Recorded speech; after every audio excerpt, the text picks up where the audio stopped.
We are starting a new mini-series on this podcast, and we're going to break down the Mount Rushmore of every era in the WWE history. And I'm reaching out to all the content creators that do this journey with us. So stick around. This is Triple Threat Wrestling.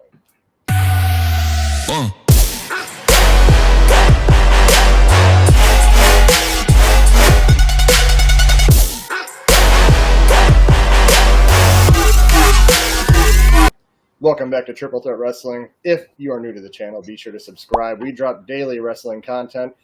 To my, would this be right or left, Matt? I don't know, but MVP's right here. And down below, we got Mike from Wrestling from the 313. Super excited to have you on the show. How you doing, brother? What up, though? It's good to be here. You know, we didn't talk in the past trying to link up and stuff, so it's good to finally link up and talk some wrestling. Yeah, awesome, man. And I'm going to drop it in the description box below.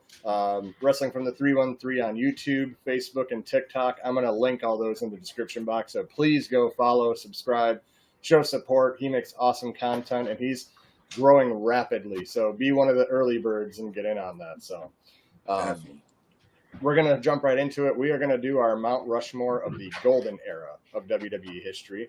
And this will be a really good topic because this builds the foundation for what wrestling became. So it may vary. There's a few people that may come in and out, but I think we're all going to agree for the most part on who should be in here. So MVP, why don't you go first? All right. I'll start us off with none other than Hulk Hogan. You got Hulk Hogan on your Mount Rushmore. All right. Yeah. I mean, the foundation of wrestling was built on the shoulders of Hulk Hogan. So, and especially in the Golden Era where he was the man. Yeah. Yeah. That's true. Started off in the AWA, and then McMahon's like, I want that guy.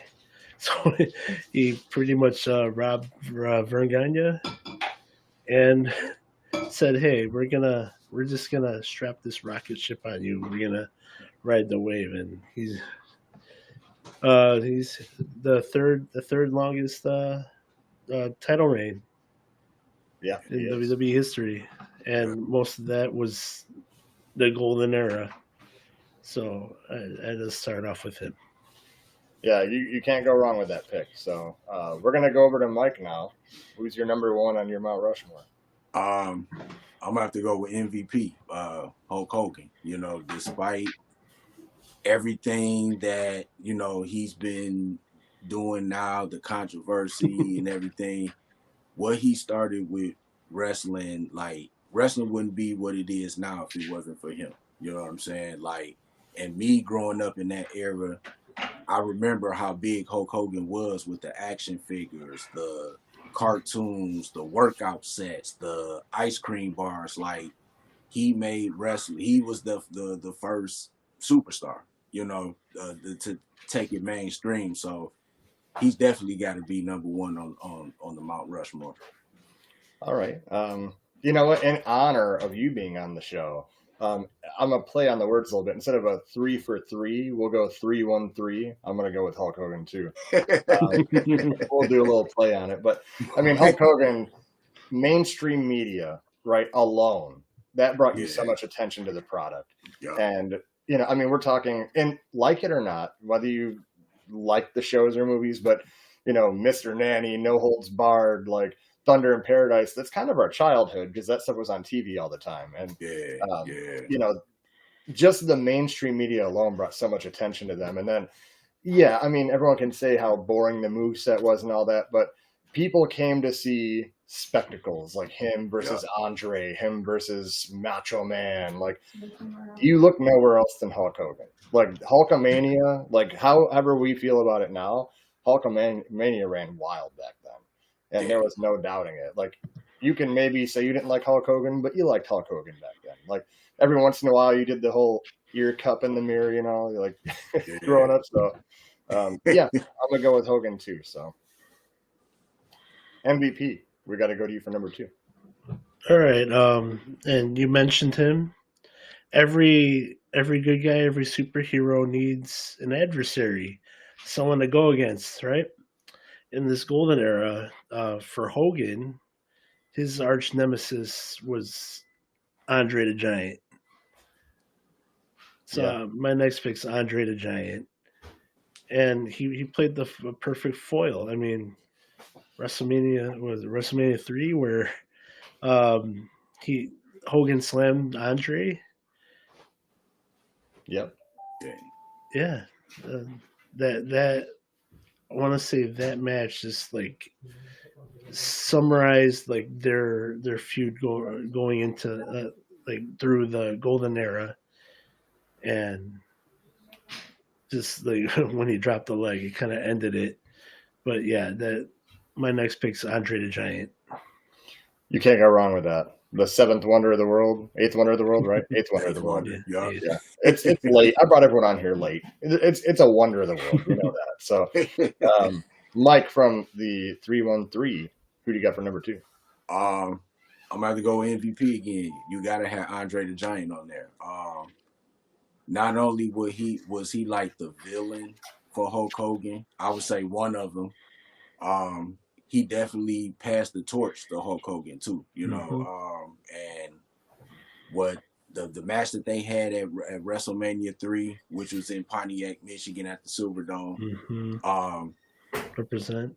yeah, that was like one of the greatest matches. That was like one of the greatest WrestleManias. And you know, even though Andre wasn't in the best health, if you go back and read or watch some of the documentaries on that match, he still made sure to put Hogan over. And Yeah. you know, that's one thing that you can respect, because from a lot of these wrestlers, you know, depending on their ego, they don't want to put nobody over. But Andre knew that it was time to pass the torch to Hogan, and he did that. So I would definitely have him number 2 on my list. You know what? I like it. And I think this is going to be the first time in the episode that we go different paths. Because as much as I want Andre on there, we cannot overlook Mr. Bruno Sammartino for my number 2. Bruno Sammartino, one of the longest title reigns ever as well in that era. And he was also just that big burly guy, right? And he put on great main events. He carried the WWF before Hogan got there. I mean, you know, he was that guy for them. And he had a lot of accomplishments. And that was back when wrestling was like, felt like boxing, where like people showed up for like the event. It was the hot ticket in town when, you know, they came to town, and Bruno Sammartino was the name there. So, you know, and right now I can't think of how long that title reign was. MVP, can you give me the number off the top of your head? It was in the off the top of thousands. my head. Yeah, it was like 4,000. Yeah. So it's almost mid-10, almost 10, you know, halfway to 10,000. So, I mean, it's one of the longest reigns in history. That alone has to put him up there. So I'm going to go Mr. Bruno Sammartino at number 2. MVP, we're coming to you for number 3. Okay. So I don't blame you for having Bruno. Just for before I continue, just before I had a hard time putting Bruno because kind of felt like he was before the Golden Era. I did think about that. Most of the stuff happened before that would be my only gripe with that, but he was still very relevant going into the Golden Era. Just I don't think much of his impact was, you know, Golden Era ish. Well, that being said, my number 3, so it would be another, I guess, friend and foe of Hogan. We're going to Macho Man, Randy Savage. Oh yeah, oh yeah, brother. So I guess they came up around the same time together. Macho Man just a little bit smaller stature, body, but you know, just as much charisma, if not more, than Hogan. You know, they teamed together. They've fought side by side. They were enemies, especially when the implosion of the Mega Powers. And then just that rivalry even went past the Golden Era into like when they went to WCW. That that rivalry continued on, and it's hard not to have Randy Savage on the Mount Rushmore for Golden Era. Very fair. That's fair to say. Mike, we're coming to you. Number 3. Hey, me and MVP must have the same we must be on the same length because I got Macho Man on my list too. Always looked at Macho Man as the star in waiting, because we knew Hulk Hogan was the star. Andre was the guy, even though he was like kind of on his way out. But Macho Man was like the star in waiting. He was the Intercontinental Champion, the Workhorse Championship at that time, and when he was the champion, he carried it with prestige, and he was one of the best guys to hold that championship belt. And and he was one of the top villains at that time too. You know what I'm saying? So, and like MVP said, the rivalry he had with Hogan, that went on into WCW, even when with the NWO story and stuff like that. And Macho Man was definitely, I kind of compared him to like Michael Jackson and Prince. You know what I'm saying? Hogan was the Michael Jackson. Macho Man was the Prince. He was always behind the star. So yeah, I got Randy Savage, the third guy on my list. Yeah, I said that we wouldn't differ much on this list probably, and I think another 3-1-3 for us here, 3 for 3. I'm going Macho Man as well. I mean, first of all, just to have the name Macho Man back in the 80s, you were the guy. I mean, that was it. You were the guy. But I mean, he put on classic matches: Ricky Steamboat, Ric Flair, Hulk Hogan. Like he's one of the more reliable workhorses. He's like the CM Punk now. Then like when CM Punk's putting in all that work and getting through the matches and doing like good stuff. That was Macho Man. Then he perfected that, and he was like that go-to guy. To, like we need a really good match. Call Macho Man. Like we need him. Hogan is the star spectacle. Like we want to see him body slam Andre the Giant.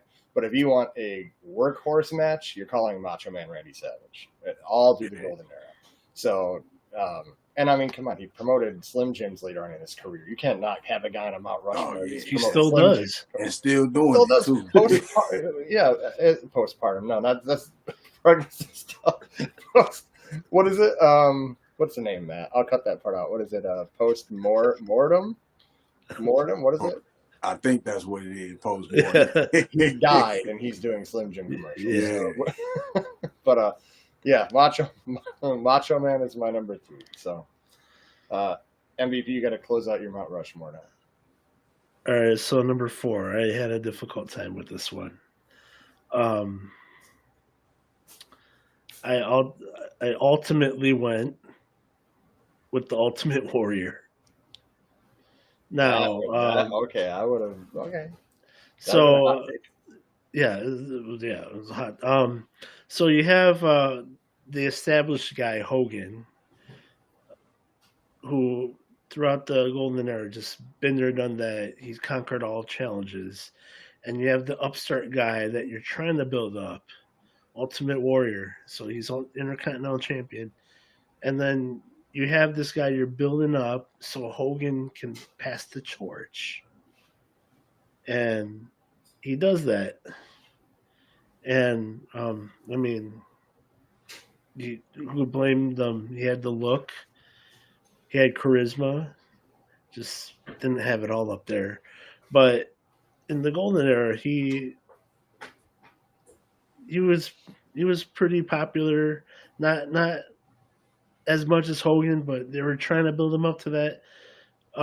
Obviously, it didn't end up working out because he wanted money and then left and come back and left again and it's a mess. But just the impact and what they were trying to do to move on from Hogan, still be in the Golden Era, and give it to Ultimate Warrior. So that is your number 4, Ultimate Warrior, yeah? Yeah. All right. I had a hard time with that Could have picked Bret Hart. I thought maybe his impact was more after Golden Era. Yeah. That's why I didn't go that direction. So Yeah, I thought that too, because even Shawn Michaels, you could kind of consider he was in the Golden Era, but his accolades and everything came after. So that's why I exactly. So I went Ultimate Warrior. I'll respect it. I respect your wrestling knowledge. It's just I didn't expect you to go that route. That's interesting for me. All right, Mr. Mike, all on you. So for my last member of my Mount Rushmore, I think that this wrestler was just as important as Hulk Hogan. I think he was the top villain in that era, and he was almost as big as Hulk Hogan when it came to doing stuff outside of wrestling. So I'm gonna give it to my last pick is gonna be Roddy Piper. All right. And he also had a big impact on the whole rock and wrestling movement too. You know, when they were doing stuff with MTV, you know, he had the whole beef with Cyndi Lauper and Captain Lou.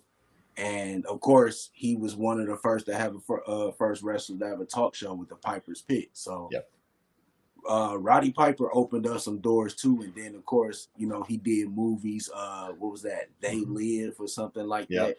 And he tried to do his thing outside of wrestling, just like Hogan did. And I felt like if you didn't hear about Hogan's name being in the movie, you heard Roddy Piper, or maybe even Jesse Ventura. But definitely Hogan and Piper were the names that you heard when it came to like movies and like just stuff outside of wrestling. At that time.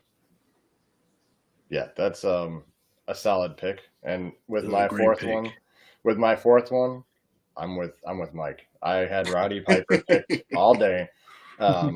Because I mean, like, and he hit the nail right on the head here. Is Andre was like a nemesis to Hogan. Like, he was the one that passed the torch and all that. Piper for me was the true villain to like the hero of that era. Like, you know, and like he said, even with like the mainstream media, like, you know, one of the greatest lines in movie history is "I'm here to chew bubblegum and kick ass and I'm all out of gum." That's Roddy Piper. You know, and They Live. So and the scenes you saw, like hitting Jimmy Snuka with the coconut, the Piper's Pit, like involved in the first Mania in that tag team match with Mr. T, you know, like mainstream media, that was he's right. If it wasn't Hogan, it was Piper in that era.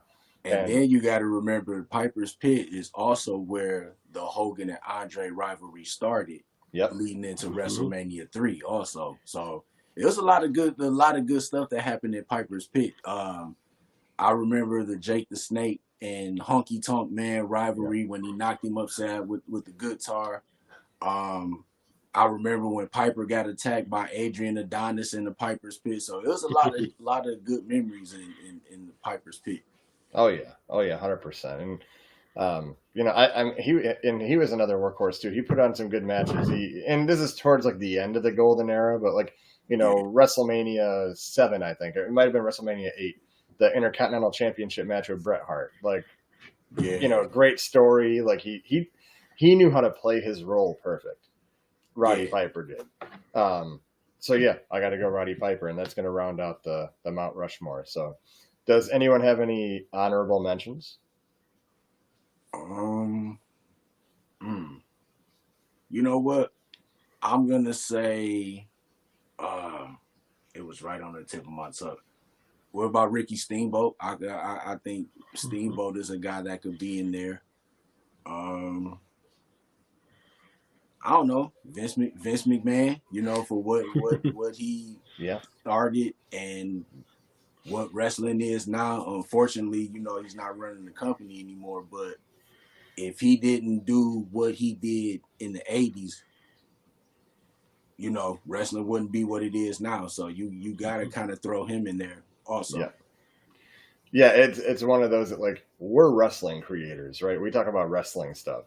So as much crap as he's gotten himself into, like, it would be really unfair to not give Vince his credit wrestling wise, what he created and where it took places. But you know, I thought about putting on here, and this is kind of like like we talked about earlier with a wrestler, kind of his accolades happened before the golden era, but like I wanted to put Dusty Rhodes up there, but all the stuff he's really known for happened in like NWA, WCW, and WCW. he came in with polka dots in WWF. Yeah. You know, that's I can't really put him on a Mount Rushmore for that, but you know, Yeah. I gotta throw his name out there. So, MVP, you got any? Yeah, just for storylines and stuff. You know, with the WWE Championship, throw in the Ted DiBiase. You know, I thought about him too. I really did. I was like, you know, $1 million. That stuff with Andre, how he hired Andre to beat Hogan for the title, and then was it the commissioner said, "Oh, you're stripped of the title. You can't buy the title." Yeah.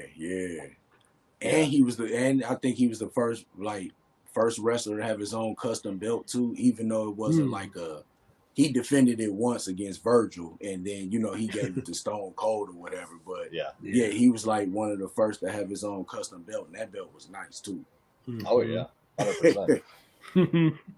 So yeah, that's going to break down the Mount Rushmore of the Golden Era. Again, this is part one of I want to say 6 parts. There's 6 eras so far, and we got wrestling from the 313. Mike himself is on here. Make sure, guys, go follow and subscribe him on YouTube, Facebook, TikTok. Those links will be in the description box below.